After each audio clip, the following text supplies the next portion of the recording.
어느 요양병원 행정실 한 여자가 통장 내역서를 펼쳤습니다. 매달 같은 날 고액이 입금되고 있었죠. 그런데 수취인 이름이 이상했습니다. 시어머니 이름은 김말순인데 통장에는 김말선이라고 적혀 있었어요. 단순한 오타일까요? 아니면 누군가 의도적으로 잘못 보낸 걸까요? 송금 메모에는 2088년 8월 수해 출생이라는 단어가 반복됩니다. 그해 여름 그녀는 갓난아들을 잃었습니다. 홍수가 모든 걸 쓸어갔던 그날 아이는 사라졌죠. 그런데 37년이 지난 지금 누군가 매달 거액을 보내고 있습니다. 이 돈의 정체는 무엇일까요? 그리고 보낸 사람은 왜 이름을 일부러 틀리게 적은 걸까요? 한 글자 차이 속에 숨겨진 진실, 그 끝에는 상상도 못한 반전이 기다리고 있었습니다. 자, 지금부터 무슨 특별한 사연이 있었는지 지금 바로 시작해 보겠습니다. 아, 이거요? 후원자분이 계속 보내주시는 거예요. 그건 저희도 잘 모르겠어요. 여러 명의로 들어오는 걸 보면 대행사를 통하는 것 같은데요. 아마 은행에서 오타가 난 것 같은데요. 그래도 입금은 정상적으로 되고 있으니까 괜찮아요. 저는 윤정이라고 합니다. 50대 중반이 되도록 혼자 살아왔어요. 남편은 오래전에 떠났고 시어머니는 요양병원에 계시죠. 매달 병원비를 내러가는 게 제 일상의 전부였습니다. 그날도 평소처럼 은강 요양병원에 들렀어요. 402호 병실 문을 열면 시어머니가 창밖을 바라보고 계시곤 했죠. 치매가 깊어지면서 이제는 제 얼굴도 잘 알아보지 못하세요. 어머님, 저 왔어요. 대답은 없었습니다. 창문 너머로 가을 햇살이 들어오고 있었어요. 저는 가방에서 과일을 꺼내 깎기 시작했죠. 그때였습니다. 침대 옆 식탁 위에 통장 내역서가 놓여 있더라고요. 평소라면 그냥 지나쳤을 텐데 그날은 왜인지 눈길이 갔습니다. 펼쳐보니 매달 같은 날짜에 입금 내역이 있었어요. 금액도 꽤 컸죠. 300만 원씩 정확하게 들어오고 있었습니다. 이게 뭐지? 입금자란을 보니 한미령이라는 이름 대신 자꾸 바뀌는 대리 계좌 명의가 적혀 있었어요. 그런데 더 이상한 건 수취인 이름이었습니다. 시어머니 성함은 김말순인데 통장에는 김말선이라고 되어 있었죠. 한 글자 차이. 단순한 오타인가? 하지만 매달 정확히 같은 날, 같은 금액이 들어온다는 게 석연치 않았습니다. 더군다나 송금 메모란에는 계속 같은 단어들이 반복되고 있었어요. 2088년 8월. 수해. 출생. 그 단어들을 보는 순간 제 손이 떨리기 시작했습니다. 2088년 여름. 제 삶이 완전히 부서진 그해였으니까요. 그해 여름은 유난히 비가 많이 내렸어요. 남부 지방 전체가 물에 잠겼죠. 저는 그때 갓 출산을 했었습니다. 아들이었어요. 준호라는 이름을 지어줬죠. 하지만 병원이 침수되면서 혼란이 시작됐습니다. 정전이 되고 사람들이 우왕좌왕했어요. 신생아실에서 아이들을 급하게 대피시켰는데 그 과정에서 제 아들이 사라졌습니다. 아기가 어딨어요? 제 아기 어디 갔어요? 울부짖었지만 아무도 대답해주지 않았어요. 병원 측은 기록이 유실됐다고만 했죠. 남편은 결국 그 충격을 견디지 못하고 저를 떠났습니다. 혼자 남은 저는 매일 밤 아이의 울음소리를 환청으로 들으며 살았어요. 그런데 지금 37년이 지난 이 순간에 그 날짜가 다시 제 앞에 나타난 겁니다. 저는 통장을 손에 쥔 채 행정실로 향했습니다. 젊은 직원이 컴퓨터를 보며 앉아 있었어요. 저기요, 이 입금 내역 좀 확인하고 싶은데요. 직원이 통장을 받아들었습니다. 화면을 몇 번 클릭하더니 고개를 갸웃거렸어요. 후원자요? 누군데요? 그럼 이 이름은요? 김말선이라고 되어 있는데 저희 어머님은 김말순이세요. 직원이 난처한 표정을 지었습니다. 괜찮을 리가 없었죠. 매달 300만 원씩 37년이면 계산도 하기 싫을 만큼 큰 돈입니다. 그걸 단순한 오타로 치부한다는 게 말이 됩니까? 송금 메모에 적힌 2088년 수해 출생은 뭔가요? 직원의 얼굴이 굳어졌습니다. 그건 저도 잘 모르겠네요. 원장님께 여쭤보시는 게 나을 것 같은데요. 그 순간 복도 끝에서 오상우 원장이 걸어오고 있었어요. 60대 중반쯤 되어 보이는 남자였죠. 저와 눈이 마주치자 미묘하게 시선을 피했습니다. 원장님, 잠깐 여쭤볼 게 있는데요. 아, 네. 무슨 일이세요? 저는 통장을 내밀었습니다. 이 돈 대체 누가 왜 우리 병실로 보내는 건가요? 원장이 통장을 힐끗 보더니 애매하게 웃었어요. 오래된 후원자분이 계세요. 자세한 건 저희도 잘 모릅니다만 선의로 보내주시는 거니까요. 선이요? 근데 왜 이름을 틀리게 쓰고 왜 이런 메모를 남기는 거죠? 그건 저도. 원장의 목소리가 흐려졌습니다. 뭔가 숨기는 게 분명했어요. 저는 더 이상 물어봐야 소용없다는 걸 알았습니다. 대신 다른 방법을 찾기로 했죠. 그날 밤 병실에서 시어머니 곁을 지키고 있었어요. 창밖으로 달빛이 들어왔습니다. 시어머니가 갑자기 중얼거렸어요. 물이 네? 어머님 뭐라고 하세요? 애가 물에 시어머니는 다시 잠에 빠졌습니다. 하지만 그 한마디가 제 가슴을 찔렀어요. 혹시 시어머니도 그날의 기억을 어렴풋이 갖고 계신 걸까요? 저는 집으로 돌아와 낡은 서랍을 뒤졌습니다. 오래전에 모아둔 신문 스크랩들이 나왔어요. 2088년 여름 대홍수 관련 기사들이었죠. 은강산 부인과 침수로 혼란. 신생아 대피 과정 문제 제기. 기사 속에는 당시 병원 간판 사진도 있었습니다. 흐릿한 흑백 사진 속에 간호부장 박현숙이라는 이름이 보였어요. 이 사람을 찾아야 해. 다음 날 아침 저는 주민센터로 향했습니다. 오래된 주소록을 뒤져 박현숙의 마지막 주소지를 찾아냈죠. 낡은 연립주택 단지였습니다. 계단을 올라가며 심장이 두근거렸어요. 2층 끝방 앞에서 숨을 고르고 초인종을 눌렀습니다. 한참을 기다리자 문틈으로 목소리가 들렸어요. 누구세요? 박현숙 선생님 계신가요? 2088년 은강산 부인과에 계셨던. 여기 그런 사람 없어요. 선생님, 제발 문 좀 열어주세요. 저 윤정이라고 합니다. 그때 아이를 잃어버린. 문이 조금 열렸습니다. 70대로 보이는 여자가 경계하는 눈빛으로 저를 바라봤어요. 뭘 원하는 거예요? 저는 가방에서 신문 스크랩과 통장 사본을 꺼냈습니다.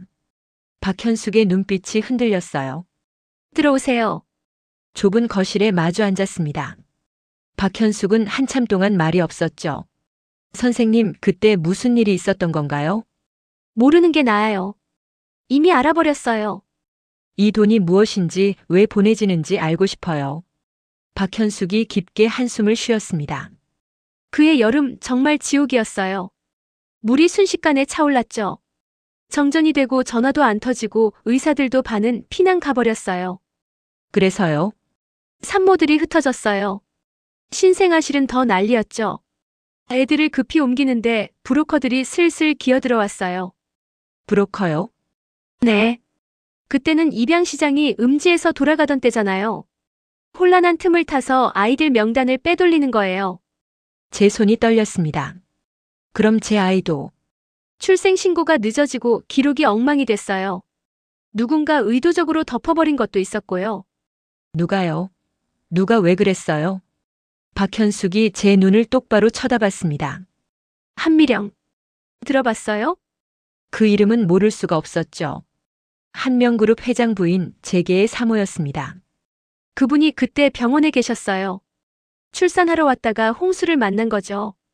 근데 나중에 소문이 돌았어요. 그분 아들이 바뀌었을지 모른다고.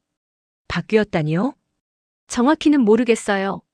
하지만 그 뒤로 병원 기록이 싹 정리됐어요. 브로커들도 자취를 감췄고요.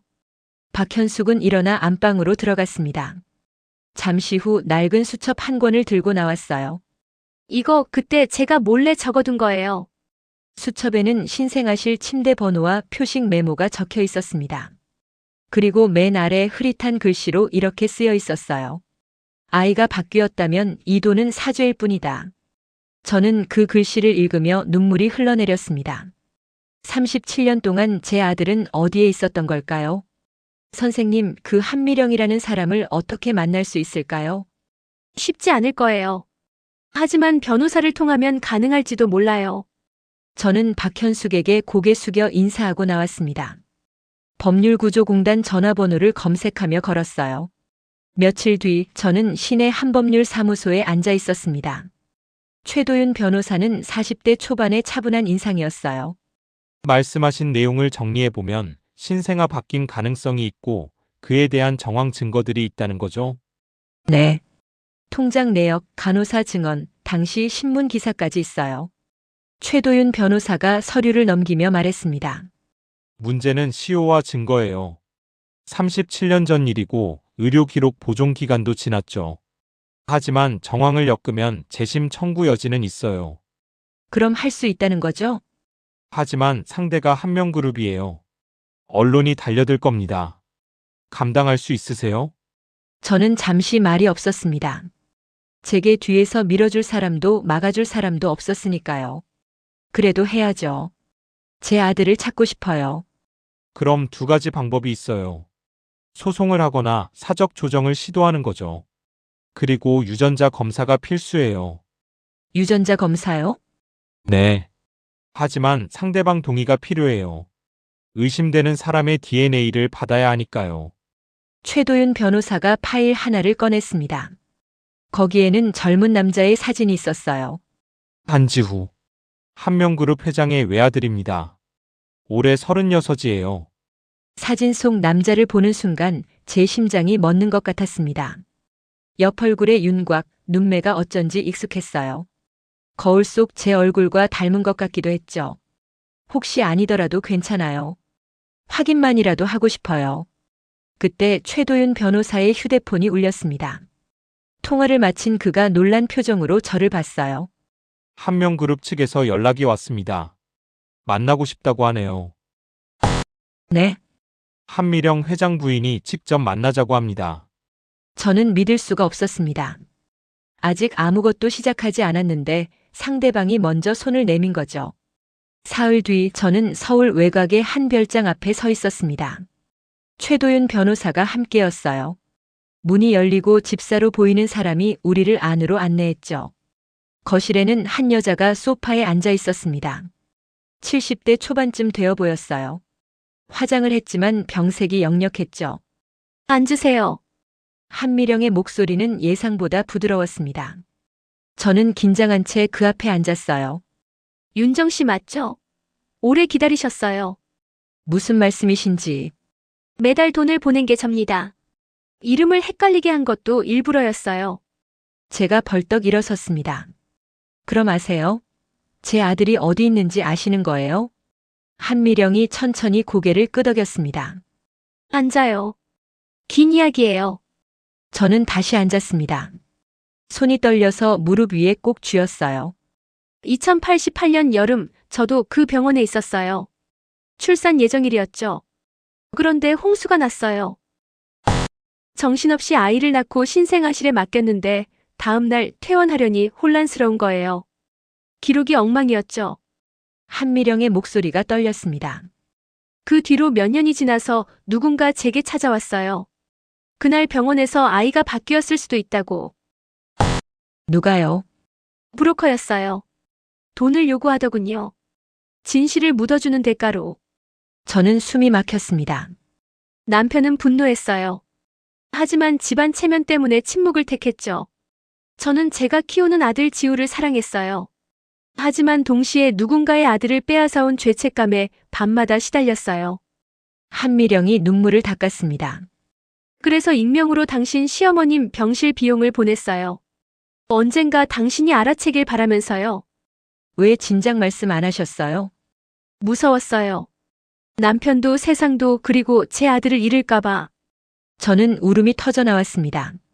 37년 동안 숨겨진 진실이 이렇게 무겁게 쏟아지는 거였어요. 이제 시간이 없어요. 제게 병이 있어요. 아이에게 진실을 묻고 싶어요. 저는 눈물을 닦으며 말했습니다. 그럼 아이에게 물어봐야죠. 최도윤 변호사가 조심스럽게 말했습니다. 유전자 검사가 필요합니다. 그래야 법적으로도 확실해져요. 한미령이 고개를 끄덕였습니다. 제가 지우를 설득해 볼게요.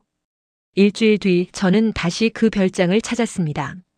이번에는 젊은 남자가 함께 있었어요. 사진으로만 보던 한지후였죠. 처음 마주한 지우의 표정은 차갑게 굳어 있었습니다. 이게 뭔 소립니까? 갑자기 저보고 다른 사람 아들이라고요? 지우야, 진정해. 한미령이 말렸지만 지우는 화가 나 있었어요. 어머니 이게 말이 됩니까? 37년을 함께 살았는데 갑자기 이런 걸 믿으라고요?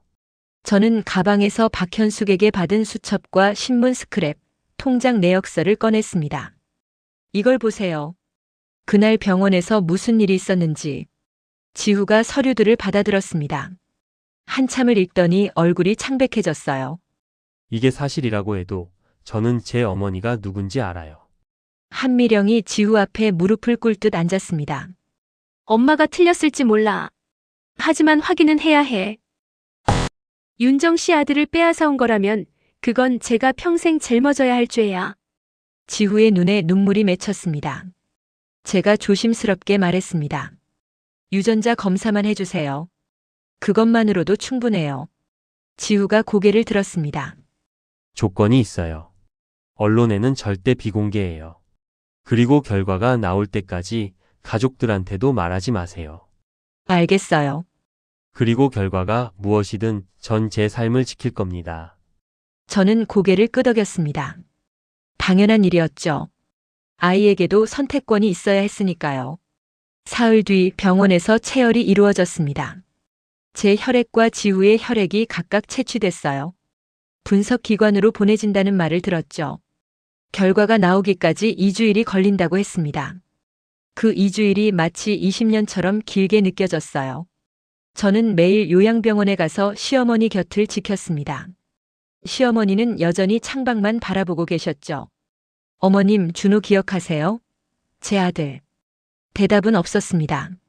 하지만 시어머니의 손이 미세하게 떨렸어요. 밤마다 저는 잃어버린 아이의 얼굴을 상상했습니다. 갓난아기였던 그 아이가 어떻게 자랐을까? 어떤 목소리를 가졌을까? 제 손을 닮았을까? 한지후의 얼굴이 자꾸 떠올랐습니다. 그 눈매, 그 윤곽이 혹시 제 아들의 모습일까? 아니면 그저 제 간절함이 만들어낸 환상일까? 2주일이 지났습니다.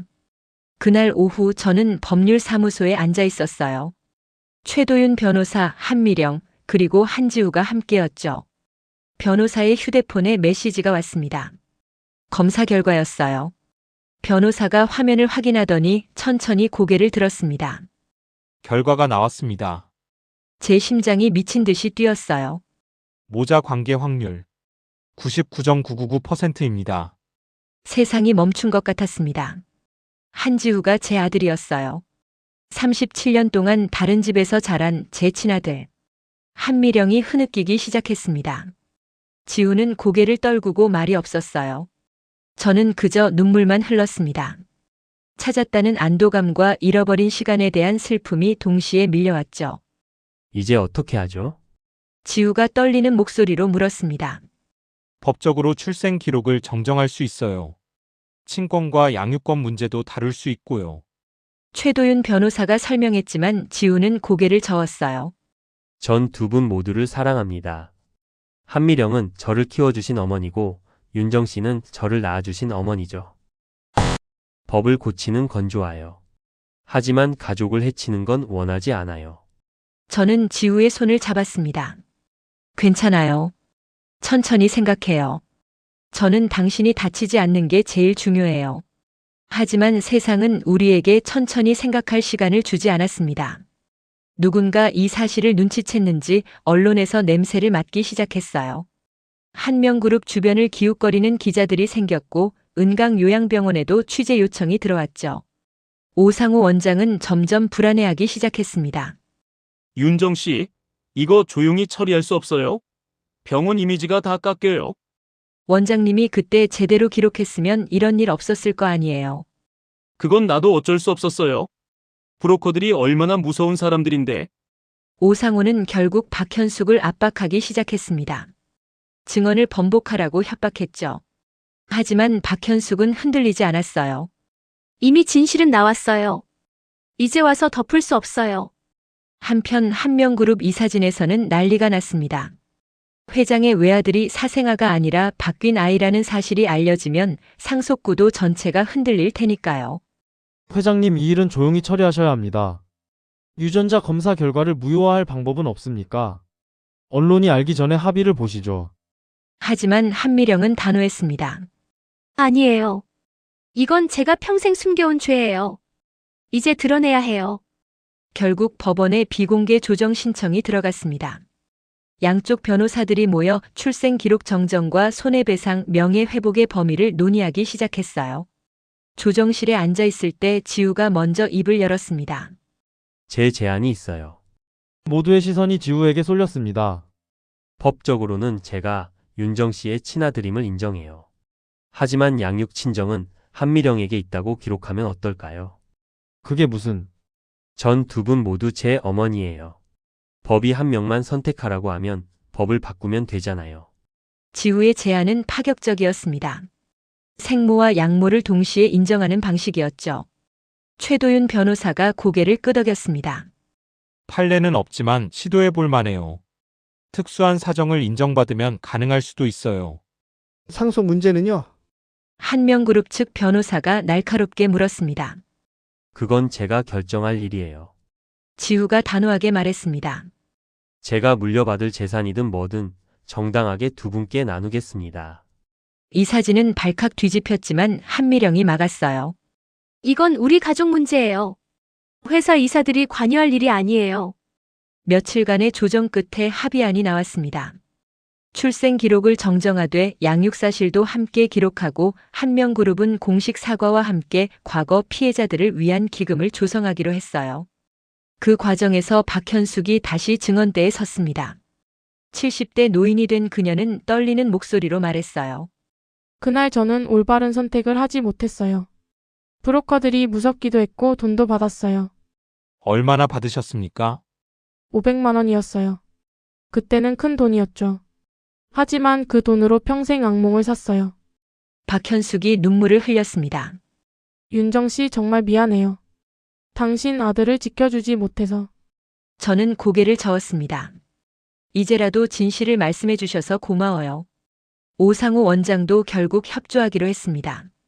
병원 내부에 보관된 오래된 문서들을 모두 제출했죠. 거기에는 당시 혼란스러웠던 신생아실 기록과 브로커들의 출입 명단도 있었어요. 저도 젊었을 때는 돈이 필요했어요. 하지만 이렇게 큰 일이 될 줄은 몰랐습니다. 법원은 최종 판결을 내렸습니다. 한지우의 출생 기록을 정정하고 생모 윤정과 양모 한미령을 모두 명시하기로 했어요. 그리고 한명그룹은 공식 사과문을 발표하고 2088년 수해 피해자와 요양 환자들을 위한 기금을 설립하도록 했죠. 기금 규모는 100억 원이었습니다. 판결문이 낭독되는 동안 저는 눈을 감고 있었어요. 37년 만에 찾은 진실이었지만 기쁘기만 한 건 아니었습니다. 잃어버린 시간은 돌아오지 않으니까요. 법정을 나서는데 한미령이 제 손을 잡았습니다. 윤정 씨, 이 돈 어떻게 쓸까요? 제 집으로는 들어오지 않게 해주세요. 진짜 필요한 사람들한테 가야 해요. 그럼 우리가 함께 보낼 곳을 찾아요. 일주일 뒤 저와 한미령, 지후, 그리고 최도윤 변호사는 낡은 요양병원을 찾았습니다. 은강 요양병원보다 더 열악한 곳이었어요. 복도 바닥은 금이 가 있었고 침대는 녹슬어 있었습니다. 장마철이면 천장에서 물이 샌다고 했어요. 여기 환자분들 대부분이 연고가 없으세요. 병원비를 낼 사람이 없어서 밀린 분들도 많고요. 원장의 설명을 들으며 한미령이 말했습니다. 기금 이름을 2088 기억의 집으로 하면 어떨까요? 저는 고개를 저었습니다. 우린 기억에 머무르지 말아요. 돌봄으로 걸어가요. 지우가 미소 지었습니다. 그럼 은강 돌봄 기금은 어때요? 우리는 모두 고개를 끄덕였습니다. 은강 돌봄 기금의 첫 지원 대상은 제 시어머니 병실이 아니었어요.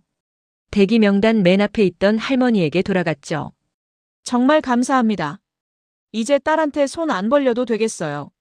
할머니의 눈물을 보며 저도 울컥했습니다. 제 아픔이 다른 사람의 위로가 되는 순간이었어요. 기금 운영위원회가 만들어졌습니다. 한미령과 제가 공동위원장을 맡았고 지우가 실무를 총괄하기로 했어요. 어머니들 제가 잘 도울게요. 지우가 우리를 어머니들이라고 불렀을 때 제 가슴이 뜨거워졌습니다. 한미령은 자신의 병 치료를 이어가면서도 기금 활동에 적극적이었어요. 어느 날 그녀가 제게 말했습니다. 시간이 많지 않아요. 그 전에 할 일을 다 하고 싶어요. 무슨 소리예요? 아직 괜찮으시잖아요. 윤정 씨, 고마워요. 제 죄를 같이 나눠줘서. 이제 죄가 아니에요. 우리가 함께 만드는 사랑이에요. 한미령은 마지막으로 언론 인터뷰를 했습니다. 카메라 앞에 선 그녀는 담담하게 말했어요. 저는 한 아이를 사랑했습니다. 하지만 그 사랑이 다른 아이를 아프게 했어요. 이제 그 사랑을 나누려고 합니다. 인터뷰가 방송된 뒤 사회적 반향이 컸습니다. 어떤 사람들은 한미령을 비난했고 어떤 사람들은 용기를 칭찬했어요. 하지만 저는 그 모든 평가가 중요하지 않았습니다. 중요한 건 제 아들을 찾았다는 것, 그리고 그 아들이 건강하게 자랐다는 거였죠. 어느 날 저녁 지우가 제게 메시지를 보냈습니다. 내일 저녁 같이 밥 드실 수 있으세요? 가슴이 두근거렸습니다. 아들과의 첫 식사였으니까요. 다음 날 저는 지우가 알려준 작은 식당에 갔습니다. 동네 골목에 있는 허름한 곳이었어요. 지우가 먼저 와 있었습니다. 여기 어머니가 좋아하실 것 같아서요. 어떻게 알았어요? 한미령 어머니가 알려주셨어요. 들깨 미역국을 좋아하신다고. 국이 나왔습니다. 김이 모락모락 올라왔어요. 저는 숟가락을 들다가 멈칫했습니다. 어릴 적 내가 좋아하던 국이야. 지우가 놀란 얼굴로 국을 떴습니다. 기억은 없는데 이상하게 익숙해요. 혈육이라는 게 그런가 봐요. 우리는 조용히 밥을 먹었습니다. 말은 많지 않았지만 어색하지 않았어요. 창밖으로 한미령이 보였습니다. 멀찍이 서서 우리를 바라보고 있었죠. 저는 손을 흔들었고 한미령도 미소 지으며 손을 흔들었어요. 두 분 모두 제 어머니예요. 지우가 말했습니다. 나는 운이 좋은 사람이에요. 두 분의 사랑을 받으니까요. 저는 눈물이 났습니다. 이름은 지켜요. 삶도 지켜요. 우린 단지 진실만 서로 알고 있으면 돼요. 그럼 오늘부터 가끔 밥 먹는 사이로 시작해요.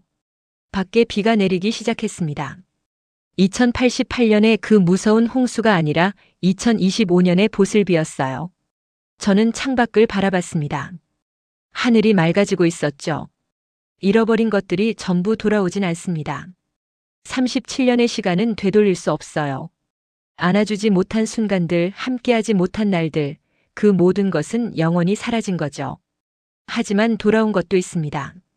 제 아들의 얼굴, 그의 목소리, 함께 먹는 밥 한 끼의 시간. 그리고 무엇보다 진실이 돌아왔어요. 진실은 벌이 아니었습니다. 누군가를 해치려는 칼도 아니었어요. 진실은 우리가 함께 걸어갈 길이었습니다. 시어머니 병실에 들렀을 때 창밖 풍경이 눈에 들어왔습니다. 요양병원 마당에 작은 정원이 생기고 있었어요. 은강 돌봄 기금으로 만든 거였죠. 어머님 준호 찾았어요. 시어머니는 여전히 대답이 없었습니다. 하지만 그 손을 잡았을 때 약하게 힘이 들어오는 걸 느꼈어요. 이제 괜찮아요. 다 괜찮아질 거예요. 저는 시어머니의 손을 꼭 잡고 앉아 있었습니다. 창밖에서는 봄꽃이 피어나고 있었어요. 겨울을 견디고 피어난 꽃이었죠.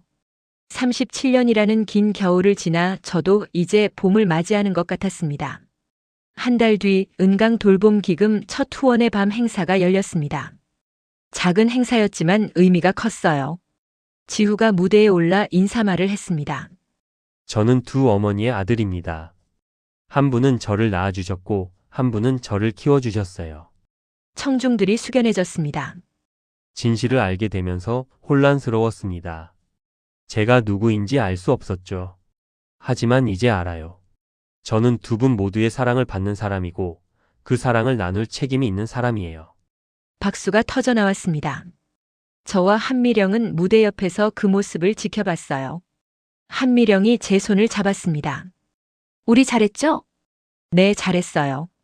행사가 끝나고 셋이서 다시 그 작은 식당으로 갔습니다. 들깨 미역국을 시켰어요. 이 국이 그렇게 특별해요? 지우가 물었습니다. 내가 뱃속에 있을 때 내가 제일 많이 먹었던 거야. 그래서 익숙한 건가 봐요. 한미령이 조용히 말했습니다. 지우야, 나도 널 사랑했어. 알아요, 어머니. 하지만 진짜 엄마는 윤정 씨야. 저는 고개를 저었습니다. 아니에요. 우리 둘 다 엄마예요. 법도 그렇게 인정했잖아요. 지우가 웃었습니다. 전 참복 받은 사람이에요. 어머니가 둘이나 있으니까요. 그날 밤 집으로 돌아오는 길에 휴대폰이 울렸습니다. 최도윤 변호사였어요. 윤정 씨, 좋은 소식이에요. 비슷한 사례를 겪은 분들이 연락을 해왔어요. 정말요? 네. 2088년 그 병원에서 출산했던 분들이요. 기금을 알고 용기를 냈대요. 저는 가슴이 벅차올랐습니다. 도와드려야죠. 윤정 씨 덕분에 많은 사람들이 희망을 찾을 거예요. 전화를 끊고 하늘을 올려다봤습니다. 별이 총총했어요. 37년 전 그 여름밤 저는 별을 보며 아들의 무사함을 빌었습니다. 신은 제 기도를 들어주지 않는 것 같았죠. 하지만 지금 생각해보면 신은 듣고 있었던 것 같아요. 다만 제가 이해할 수 없는 방식으로 응답했을 뿐이죠. 아들은 무사했습니다. 제 품은 아니었지만 따뜻한 곳에서 자랐어요. 그리고 이제 돌아왔습니다. 완전히 돌아온 건 아니에요. 하지만 밥 한 끼 먹는 사이, 전화 한 통 나누는 사이, 그렇게 조금씩 가까워지고 있었죠. 그게 충분했습니다. 어느 날 아침 시어머니 병실에 갔을 때 놀라운 일이 있었어요. 시어머니가 제 손을 잡고 또렷하게 말씀하셨습니다. 준호. 찾았구나. 네, 어머님. 찾았어요. 잘했다. 우리 며느리 잘했어. 시어머니의 눈에서 눈물이 흘렀습니다. 저도 울었어요. 치매로 흐릿해진 기억 속에서도 시어머니는 손자를 기억하고 있었던 거예요. 어머님, 다음에 준호 데리고 올게요. 그래. 꼭 데리고 와. 이틀 뒤 지후와 함께 병실을 찾았습니다. 지후는 긴장한 얼굴이었어요. 할머니 절 알아보실까요? 아마도요. 혈육이니까요. 병실 문을 열었습니다. 시어머니가 창밖을 보고 계셨어요. 어머님, 손자 데려왔어요. 시어머니가 천천히 고개를 돌렸습니다. 지후와 눈이 마주쳤죠. 한참을 바라보시더니 시어머니가 손을 내밀었습니다. 우리 준호. 지후가 다가가 그 손을 잡았습니다. 할머니, 많이 컸구나. 잘생겼네. 지후의 눈에 눈물이 고였습니다. 할머니 늦게 와서 죄송해요. 아니야. 내가 건강하게 자란 게 어디니. 그걸로 됐어. 그날 우리는 오래 병실에 있었습니다. 시어머니는 가끔 기억이 흐릿해지기도 했지만 지우의 손을 계속 잡고 계셨어요. 자주 와라. 할머니 시간이 많지 않아. 매주 올게요, 할머니. 병실을 나서는데 지우가 말했습니다. 어머니, 전 정말 행복해요. 나도 그래. 잃어버린 시간은 아쉽지만 앞으로 만들 시간이 더 많잖아요. 저는 고개를 끄덕였습니다.